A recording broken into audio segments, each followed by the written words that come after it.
আলহামদুলিল্লাহ, দেখেন মসজিদের সম্পূর্ণ ভিউটা তুলে ধরলাম। আসসালামু আলাইকুম রহমতুল্লাহ বরকাত। Welcome back my another blog.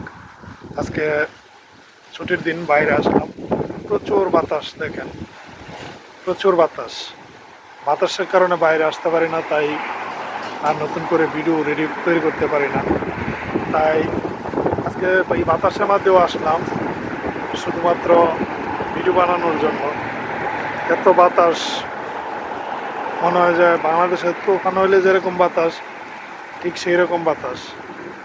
দেখেন আমার পিছনে যে মসজিদটি দেখতে পাচ্ছেন, এটি হলো সুলতান কাবুজ মসজিদ। অত্যন্ত সুন্দর ও চমৎকার এই মসজিদটি। দেখেন কি বাতাস, ও বাতাসের অবস্থা দেখেন।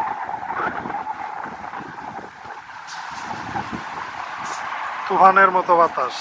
আর এই দেশের বাতাস এত শীত, প্রচণ্ড শীত।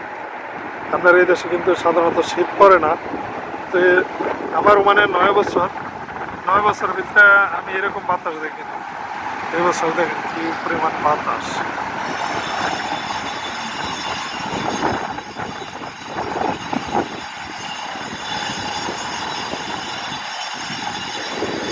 দেখেন মসজিদটি,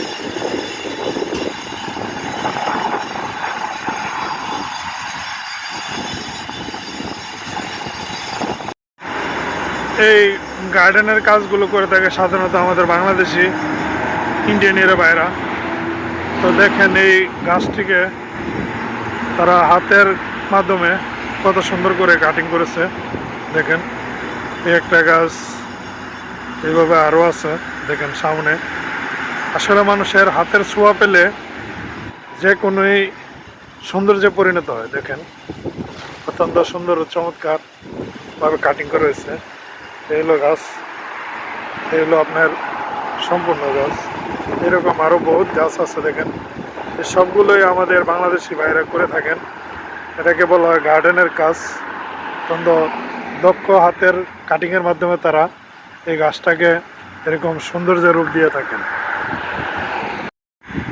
এক নজরে দেখেন রাস্তাটা কত ক্লিন, নিট অ্যান্ড ক্লিন, একবারে ক্লিন।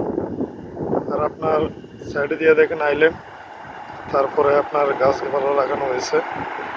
পরিবেশটা খুব সুন্দর ও পরিষ্কার থাকে। ফরেনার কান্ট্রিগুলোতে আসলে পরিচ্ছন্নতাটা খুব বেশি প্রাধান্য পায়। দেখেন মাশাআল্লাহ কত ক্লিন, দেখেন একটা বালু পর্যন্ত দেখা যায় না। আলহামদুলিল্লাহ, দেখেন মসজিদের সম্পূর্ণ ভিউটা তুলে ধরলাম। ও নীল আকাশ, অত্যন্ত সুন্দর ও মনোরম পরিবেশ মসজিদের।